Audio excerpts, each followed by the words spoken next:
Hi everyone. So 2 months ago, or no, 3 months ago, Jesus, 3 months ago, the day Pokemon Go came out, I made a YouTube video sort of in haste out of excitement because I wanted to share with everyone what this game was and what it was like to play in Finland, and also partly what it was like to play with my eyesight. So now it's been 3 months and I wanted to do sort of a recap of what I've learned, how it's gone, and maybe some ways that Niantic could improve their interface for people with visual impairments. So the first thing I guess I can say is that this game, it's fun. People kind of give it a hard time and have, complaints that are justified and unjustified, but I've been having a really good time. I met a lot of people in the summertime in Finland because we had quite a lot of hangout spots. I think everywhere I did, but we had quite a lot of hangout spots all over the country where, hundreds of people would gather, and it was a lot of fun. And the one thing I can say as a non-Finnish person is that it was really nice to see so many Finnish people kind of talking to new people and making friends and things like that, because sometimes in Finland people can be very kind of like shy and they don't always want to talk to new people, so that's been really great.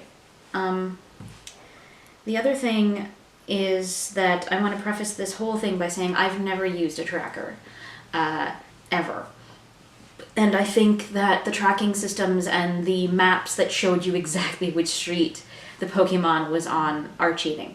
And if you disagree with me, that's fine. You can dislike this video and stop watching now, because I'm just going to make that clear. That is a feeling I have, and my justification for that has always been, if I can find workarounds that aren't cheating within the game, as a blind person, there's no reason that you people with regular eyesight and no disabilities shouldn't be able to just suck it up and deal with it and wait for Niantic to release whatever they're going to release. I do miss the system where... Oh, there's a rat-a-tat. I do miss the system that they had in the very beginning, where they had the 1-step, 2-step, and 3 steps. I think that made the most sense. And I think for me now, the one thing that I would really like would be something that would say in which direction something was. So for those of you who don't play the game, this is what it looks like now with nearby Pokemon. And what used to be was there were these little steps. So let's say this Drowsy would be 100 meters away, that'd be 1 step, but the Horsey would be 300 meters, so there'd be 3 steps. And that was nice, but it didn't really help in the sense that I didn't know in what direction they were. So I'd be very happy with this same screen that would just say like S, SE, NW, just different directions, because there is a compass here. So why not use it, The other thing that I can say is that I don't like day mode. This is day mode, and there's night mode that comes after 7 p.m. Oi, what is happening? And I like that better. It's darker, it's easier on my eyes. This is too bright, in my opinion. I wish I could always have it in night mode, even during the day. Just because, like I said, this is kind of too bright, and some Pokemon hide in this. Like, for example, Weedles and Caterpies, even though, okay, I don't exactly need any more Weedles and Caterpies, but it's sort of hard to see them. And especially if I have incense on or something, then everything sort of gets lost. But in night mode, it doesn't happen as much. So it'd be really great to have an option to switch. And I guess the biggest problem I've been having is the text in this game is so small. So small. And this is a recurring trouble I have with mobile games.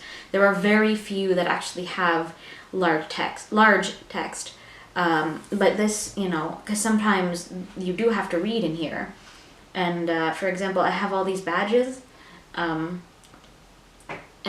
when I click on them, now the text is bigger than it used to be, but in the beginning it was a bit smaller, and because they've chosen this green on white scheme, it really doesn't work. It's a very visually challenging. I don't understand why everything can't just be black on white or white on black or something like that. And was I gonna say? Like the stats of a Pokemon I can pull up. This is my best Pokemon. It's a Snorlax, and like there's just no way for me to make any of this information bigger. And it's not that it's impossible to read now, it's just not optimal. And the numbers can be really hard to read, like for Candy and Stardust and things like that. So that's sort of unfortunate. And the names of the Pokemon too. Of course, like I know what they're called, but I can't zoom in at all on them. So, I mean, it would just be nice to do that. And especially with the eggs. That's the biggest thing. It's just really hard to read how many kilometers I've walked or how many meters I've walked. It was better before they made them blue, actually, but now that they're blue, or now that the text is blue, it's just, I have no idea, and I find it really frustrating, and a lot of times I just have to kind of guess where the bar is and where it looks like and just keep walking.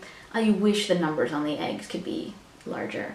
If I click on it, it's slightly better, but I would like to be able to just have a quick glance at my incubators and see as a whole, okay, that's where I'm at, rather than having to click on it just to get something a little bit bigger.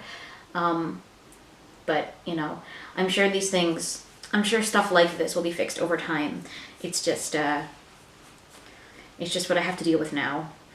The one thing I get asked a lot from people is, do I feel like I'm putting myself in danger by playing this game? Do I feel like I can't see where I'm going? And the reality of that question is, me walking and playing Pokemon Go is no less dangerous than me walking alone anywhere in general, because I can't really see anyway.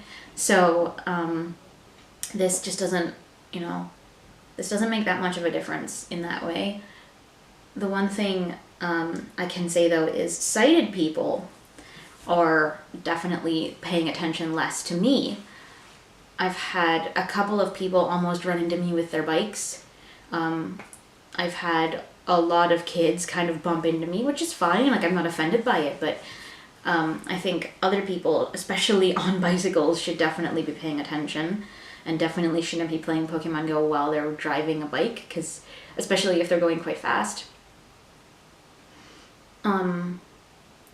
And yeah, those are kind of the main points about this. Like I said, I like the game. I've had a really good time playing it. I have caught, and this is the other thing too. I would tell you how many Pokemon I've caught, but I can't read that. So anytime anyone asks me how many Pokemon I have no idea. I have to take a screen grab of this and then zoom in on it, which is fine, I guess. But yeah, I have, I think about over 130 or around 130, and I'm doing pretty all right. So the game itself, though, from a visually impaired standpoint, has been fine. Catching the Pokemon and all of that, it's pretty straightforward. The gyms are pretty straightforward. Everything like that is pretty straightforward. So again, no real complaints in that way other than the text, which I will keep going back to because I want to really hammer home the point that the text is too small. But yeah, I've had a good time. I'm gonna keep playing. I'm patient. I understand that the Niantic probably wanted to just put this out in the summer to get the summer player base going, and that this game isn't really finished. I'm gonna wait for them to finish it and see what they come up with, and I'm excited for that. And I think people who are fans of Pokemon and who had waited for this game for a long time will feel the same about that, because there's no point in sending the developers mean tweets or harassing people or anything like that, because it just doesn't make anything any better. As someone who needs a lot of accessibility and a lot of help when it comes to playing games like this, never ever have I ever acted that way. So there's no reason for people who aren't complaining for accessibility reasons should be acting that way.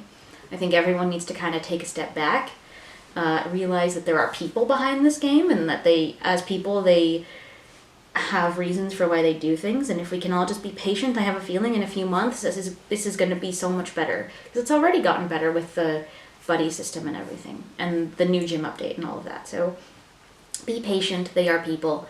And if you want something to change, and if you have advice on how they can make it better, present it in the way I'm presenting my ideas, which is, in my opinion, calmly and, eloquently, not sending tweets in all caps and calling them names and doing some of the stuff that I've seen people doing online. It's just been sad. There's a person at the end of that Twitter account, and they just laugh at you when you send those tweets. So yeah, thanks for watching, and if you have any more questions about how I play this game, you can ask them in the comments and I'll be happy to answer. Thanks.